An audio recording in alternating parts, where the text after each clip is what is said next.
Welcome everyone to the Eve Growing System. Today's video we're going to talk about the garden tower.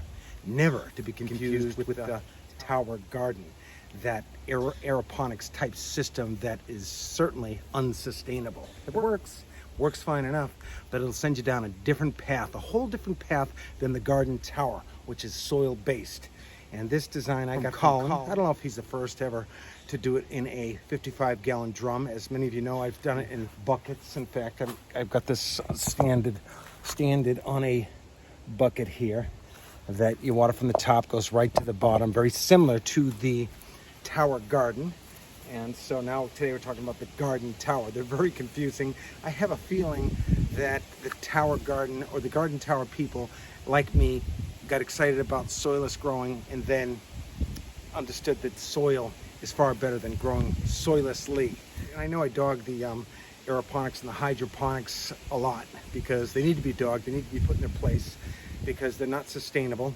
When you're thinking of all this liquid fertilizer that they use, you know, I call it synthetic because it is synthetic, but it doesn't matter one way. I would certainly eat the food that comes from a tower garden. And again, once again, there's many people doing fabulous work with these things, but many of them who do it, they brag about how it's turnkey. It's an eco-friendly way to grow. It's certainly not an eco-friendly way to grow when you understand most of these when you understand that aeroponics and hydroponics use synthetic fertilizers that have to be mined, very expensive, all these synthetic fertilizers, where when you're doing with soil, folks, a totally different way. They all look very similar. Like my buckets, when they're side by side with a tower garden, people get confused that you know, that they're the same thing. They're totally not the same thing. Big difference in having a tower that's totally empty in the middle except for liquid fertilizer that's being raked over the roots, needing a pump, needing electricity 24/7, or your garden fails. And there's nothing worse than when your garden fails. And those of us who do organic growing realize there's a lot of variables, whether it's the pests or the weather, a lot of things that could go wrong. Well, with the aeroponics and hydroponics, double that, because there's so many variables and it stinks when you have a gorgeous garden. With me, I have these chipmunks and squirrels that are eating all my stuff these days. You know, my dog moved on this year, and I think she did a great job keeping these guys away. She was a great hunter for that. My last dog before her was an even better hunter. She had like 50 squirrels under the belt as I ramble on. But today what I want to do is I wanted to show you, this is a very easy inner city tower anybody could easily build quickly. This thing here is just nothing. That was the older design to this one. I like the hole down below here better because you can empty all the water out. These have not been watered since the end of August is when I watered these last. I've got still a bunch more tomatoes, but we're in October 8th. I was doing a live video a couple days ago. I thought it was October 9th, but it was October 6th. Today's the 8th, I believe, or is it the 7th? Oh, my phone's there. Whatever. The time is just flying by. So we're in New England here, and it gets cold, and my tomatoes don't taste like they do when it's nice and hot all the time. They harden up. Great. I've got a ton of beautiful tomatoes on here that'll never really get red unless I bring them into the sun. I brought my sweet peppers up as the sun heads north. It's more advantageous for me to keep my stuff where the sun is longer up here rather than my back driveway where I'm experimenting with the mobile aspect of Eve, right? So back to the garden tower. Again, never to be confused with the tower garden, that unsustainable growing method that does indeed work, but you should stay clear of because you don't want to be tied into some corporate entity for your growing needs. This is different than the garden tower in many ways. You know how the garden tower, they have the inner tube is like a composting where they put all their compost and the worms go in and out and feed the soil. Great concept. I built one a long time ago. As I do, I see these things online and I always say to myself, well, there's material around me that I could pick up and do the same thing. And no doubt the people who did the same thing as I'm doing. They experimented first with barrels, and in fact, if you go back to the garden tower's original, that's what they used. They heated up these little hole entrances, and they put board in it, and it kind of came out like a little cup type thing. Well, these are a little different. They're Gatorade bottles. That's an original right there. So if you ever see any tower like that with a Gatorade hole like that as a way to have plants come out, think of Eve growing, because that's exactly where that idea came from. It's again using stuff that's readily available in urban setting, yet trying to keep it kind of clean looking. It adds a nice trim, and you don't even need to put that in there as well. But the beauty why I like it in there is because on the other side, in the inner side of it, there's like a little lip. So hopefully when you water, the water will, and it comes down the barrel, it won't sneak out of the hole. It'll go around the hole, so it'll only come out down there. And that's usually what happens with that. And I like the way that it's trimmed out. So what we're going to do today is we're going to dump this 55-gallon drum out, and we're going to look inside, and we're going to rescue all those red wigglers that we want to save for trying to break down stuff in the winter. I got to bring all the stuff down in my basement. It's a little overkill, don't get me wrong. I could just let my organics be outside in just a regular bin and let Mother Nature take its time, but I want things fast. I want to get it fast, and I want to get the best soil out of it. And of course, the red wiggler gives us the best soil we can possibly imagine. It's a soil amendment is what it is, and I contend that it competes with Miracle Grow. Again, another synthetic fertilizer, that blue colored stuff. Amazing that it's always like a nice blue, fun looking color, isn't it? All these synthetic fertilizers. I wonder why that is. I should look at that thought, but like I've seen pinks, I think, but it's amazing that it looks like this blue. If you look at Miracle Grow and see that rich color blue, you just think to yourself, what is this stuff anyway? Look on the label, see the ingredients, and see what has to be mined, what has to be shipped, what has to be raked from the planet to get into this plastic bottle and ship it to those hydroponic growers. Most of these hydroponic growers, and I got to get one more dig, are the people who are the I got my people who are very wealthy, and they want to act like they're doing something for the planet. And don't let them fool you, folks. And you know, I'll keep all my comments open for all you hydroponics, aeroponics people. Feel free. I very rarely do I delete any comments in my Facebook groups or in my YouTube channel. So for many of you who don't know it, I have a YouTube channel called The Tower Garden Not So Good. And that's where we get together and talk about all the downfalls, the pitfalls of the Tower Garden, because a lot of times when you go on their sites, you can't say anything negative. These people's livelihood depends on you buying their contraption and all the little plastics and all the little nutrients and synthetic stuff that goes along with it. And that's probably why they go that route, because you can make money at it. When you think of growing with soil, rich composted soil that comes from all this organic waste that we're turning into soil, there's nothing really to sell, right? It's very hard for an organic grower to try to sell something, right? It's to sell something because, again, everything can be found. Everything's being thrown away. So that's how we make our nutrients, blah, blah, blah. Anyway, so what I'm going to do is I'm going to dump this out. We're going to take a look at the build of it, and hopefully we'll get some people motivated to start growing food for themselves, where with stuff like this, when we're doing container gardening, that's what all of this is anyway, right, folks? When you're talking about all the soilless growing and what I do, it's container growing. Even when you look at these towers in back of me here, these are all containers, right?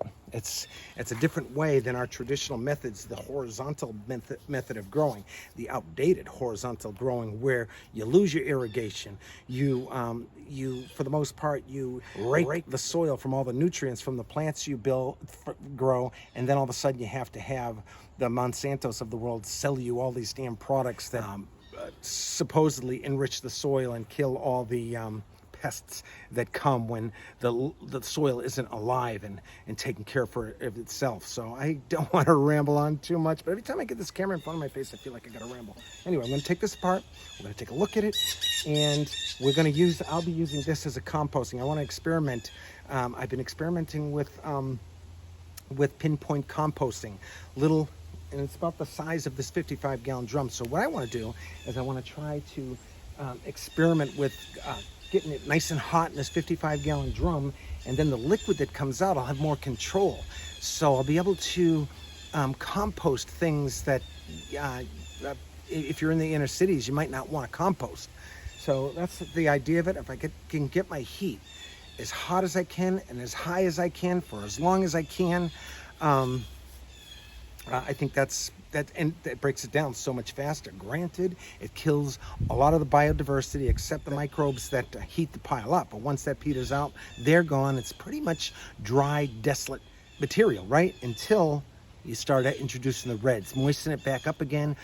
All the heating, the thermophilic action is done, and you use that as bedding for your worms, or just put it in your towers as is, and those worms will get that biodiversity right back up again. So it's about speed for me. So let's take this thing apart and we'll see what it looks like, and we'll see how many reds. And again, let's remember, I haven't watered this since the end of August, which probably wasn't a good idea. So those reds looking for moisture, they need some moisture, are probably way down at the bottom, trying to get the last little bit of moisture. So it's going to be exciting to see. So stay tuned. I hope you enjoy the video. Leave comments and subscribe if you like what you see, as we try here at Eve Growing, usher in our growing society using today's cutting edge technology.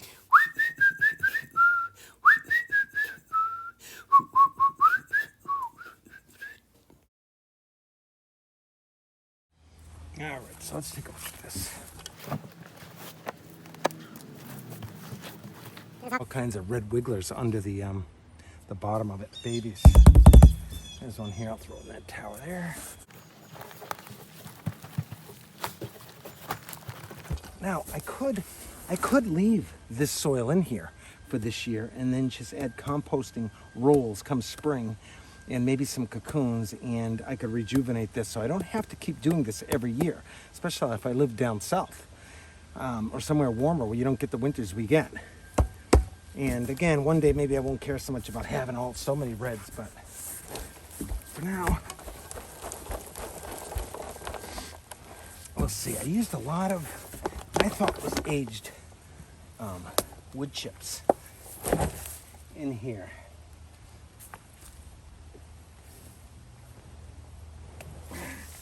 This is the wicking tube that had the cloth all the way up.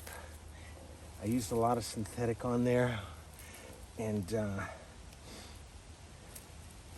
of course it's a little drier than I'd like. The worms were in here deeply. Let's see here. Look at all the roots that are all around, because that's where the moisture was.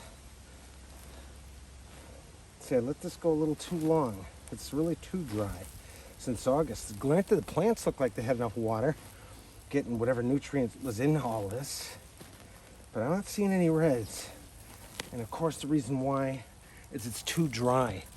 And when this was sitting on that wheeled platform there, that skid, I tipped it over. You couldn't see it because I was on fast motion there, and there was a lot of reds in there. So somehow some of them got out, I guess, and because they're looking for moisture. And let's see if we have it in here. I kind of have my doubts, right? Because it's so dry. It's amazing it was so dry looking right now, yet my plants didn't look like they needed water. So I let this go a little too long, and that might not be good, because I see a roly-poly. He made it. Let's see.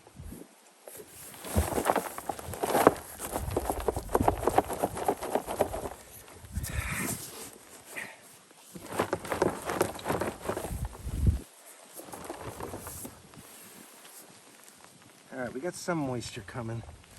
These wood chips held some of the moisture. And here's a red, here's a red. Yeah, they all came down here. They all went down below.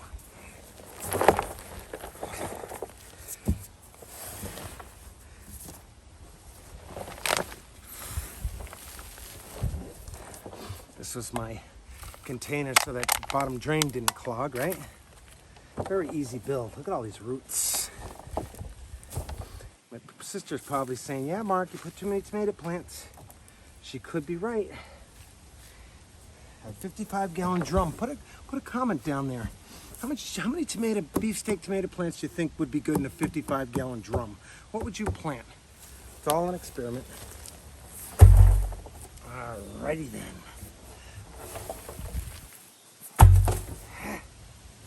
Yeah, it's a lot drier than I'd like, for sure.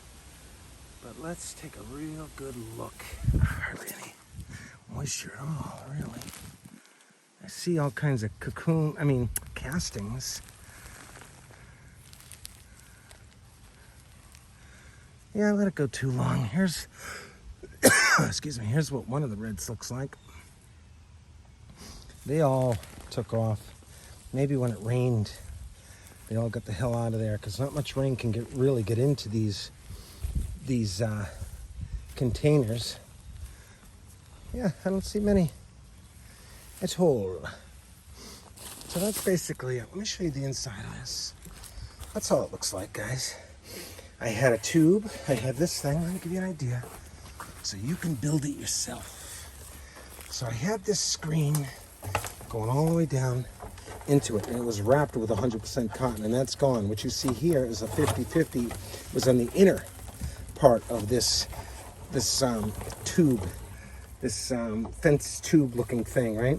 Went all the way down. So when I had water, see, if you look here, I can have the water up to this deep. So this wicking capability is about a foot right before it starts being less and less wicking power. So I had, let's see here, let me get the can. So basically, I had the can over that, so it wouldn't ever clog, and it never ever clogs. And I had this tube down here, this way, right? And it just sat in there. I had cardboard all around it, and as you can see, this is what's left of the cardboard. And I put a thick layer this year, so that's all the cardboard I used. These wood chips were not a good idea. I think they were too much nitrogen in them, I think. I don't know. I'm not going to do that again. So then I wrapped it with a cotton. That's gone, of course. So when you water, the water goes right here and then seeps in there. And that's why you can go very, very, very, very long time without having to water. And when you do water, you do not want to lose that precious irrigation, because when it comes out more nutrient rich than when you initially started, because of course the biodiversity found within it. So you don't want to lose that irrigation like we've been doing for a very long time with these outdated horizontal growing practices. So that's basically it. What I'm going to do is I'm going to put screens on all these holes like I do with my fermenting system, and I'm going to just start composting in here. I'll just put like a cloth cover over here where the worms can breathe from the top, and I'll cover it with a screen, right? I'll cover it with a screen so the worms can breathe on top. So that's it, folks. Very easy, simple build. This is a 1.5 inch hole. That one down below there is an inch hole for the for this thing here. Inch hole. This thing, disregard that. That's when I had the water at that level, but now I can control it better that way. Okay, folks, that is it. All right, this is Eve, Eco Vertical Evolution, and just remember, we will most certainly heal this planet, one urban farmer at a time. God bless, over and out.